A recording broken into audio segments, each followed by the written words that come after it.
comment allez-vous? J'espère que vous allez bien. Moi ça va bien, alhamdulillah. Je tenais franchement à vous remercier pour tous les retours que j'ai eus sur ma précédente vidéo. Et en plus vos commentaires sont constructifs. Hier sur mon Instagram, je vous ai demandé de me poser des questions sur mon expérience ici. Donc on va essayer de répondre à ces questions-là. Et ne vous inquiétez pas, ça va être en anonyme. Il y aura personne qui saura que c'est vous qui avez posé la question. Je vais cacher les noms. Première question. Première fois que j'ai vu la neige. Vous allez me forcer à dire des choses en fait. Bon. Déjà, il faut que je vais vous mettre dans un contexte. C'était la première fois que je voyageais. Bon, je l'avais déjà dit. Donc quand j'ai vu la neige, en fait, j'étais toute émerveillée. Genre, quand j'ai vu la neige, je me disais que j'ai réussi. Genre, j'ai réussi ma vie. Quand je suis descendue de l'avion, je me suis tournée comme ça. Je voulais faire comme si j'étais sur mon téléphone pour que la personne qui était venue me chercher pense que je fais quelque chose. Et j'ai fait comme ça.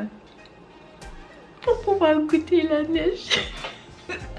C'est embarrassant, mais je sais pas pourquoi j'ai pensé que la neige c'était sucré. Peut-être dans ma tête j'ai pensé que c'était une crème glacée la neige, mais je sais pas, j'ai voulu la goûter. Donc voilà, c'était ça ma réaction la première fois que j'ai vu la neige. On va passer à la deuxième question. Pire expérience professionnelle. Bon, je vais raconter vite fait que c'était quoi ma pire expérience professionnelle. Quand je suis arrivée, j'ai passé un semestre, je travaillais pas, le temps que je m'habitue et tout.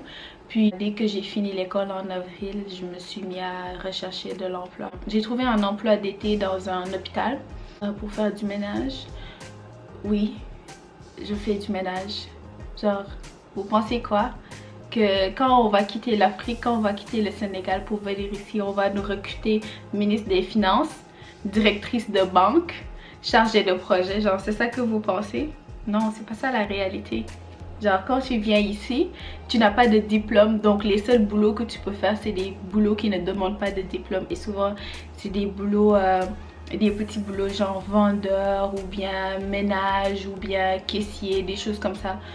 C'est comme ça que tu fais, mais vu que tu es à l'université, au moins tu es garanti que plus tard tu pourras avoir un emploi mieux payé. Mais quand tu viens de commencer là, c'est des boulots comme ça que tu fais. Au moins ça te permet d'avoir un revenu. Tu peux subvenir à tes besoins. Mais le ménage, c'est pas le même type de ménage comme vous pensez là. Genre eux et nous, on le fait pas de la même manière, je vous le dis déjà. J'arrive pas à croire que je dis ça.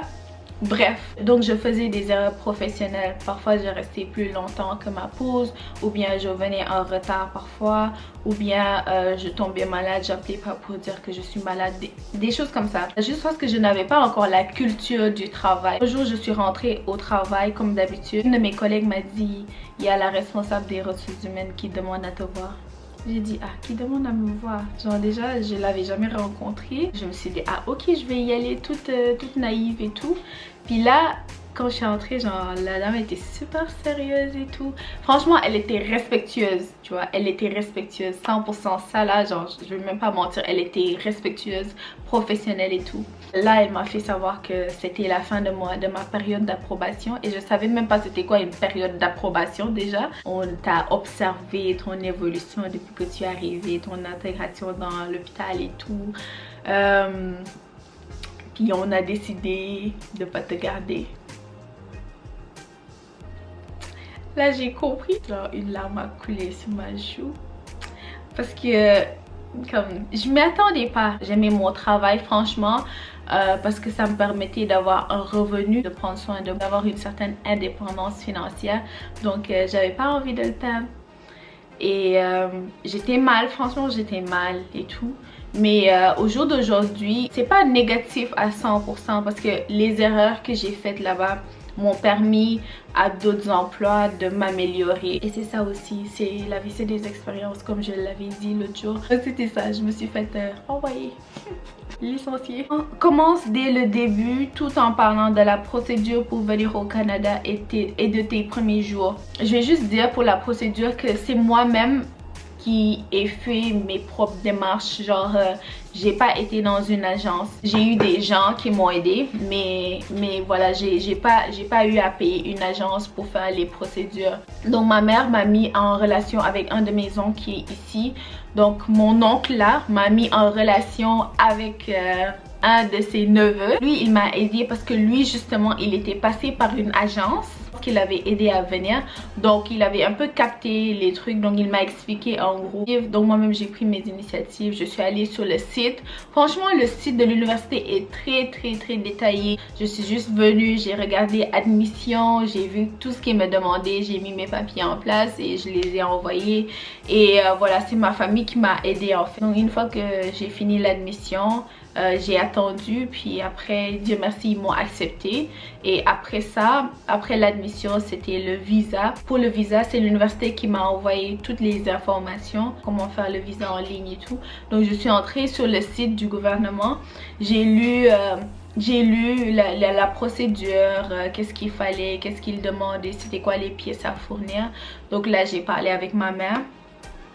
Parce que c'est elle mon garant financier. Elle m'a fourni les papiers que j'ai donnés à l'ambassade. C'est très facile de faire le visa en ligne. Les agents de l'immigration, ils vont vous demander exactement de quoi ils ont besoin. Parfois, c'était juste compliqué de mettre certains formulaires parce que le formulaire en fait demande un certain format pour que le système puisse l'accepter. Donc parfois c'était difficile d'avoir les formats requis. Je pense que c'est ça qui m'a le plus fatiguée. Une fois que c'est fini, une fois que cette partie est finie pour le visa, ils vont te demander d'aller prélever des données biométriques avec...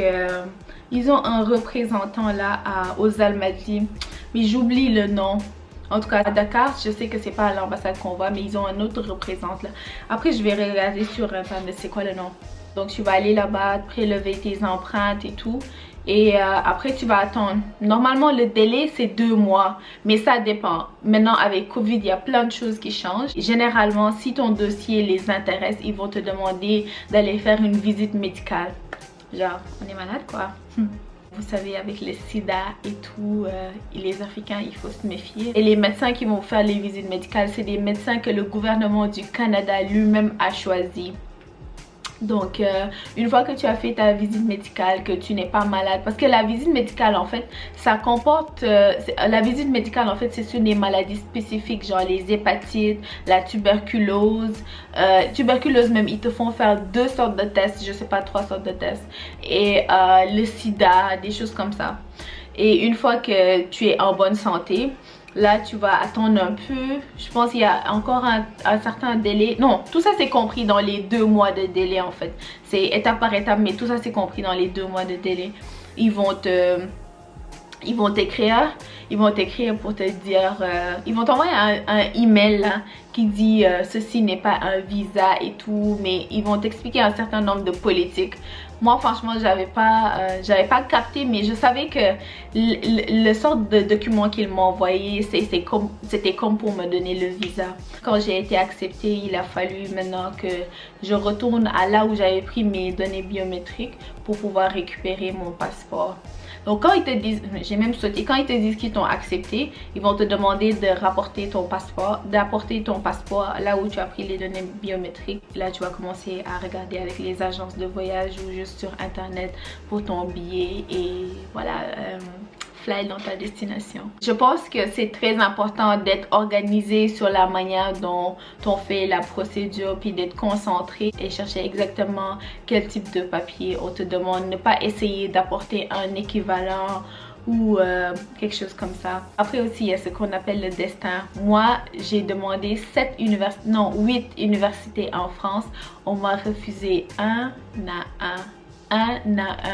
Genre je me disais mais c'est pas possible, j'ai trop la poisse. Comment ça tous mes amis sont passés en France et moi on m'offre pas le visa, genre, alors que tout le monde disait que le visa de France c'était facile. Mais ici au Canada, j'ai aussi eu 2 refus. J'avais demandé dans 2 universités au Québec, on m'avait refusé.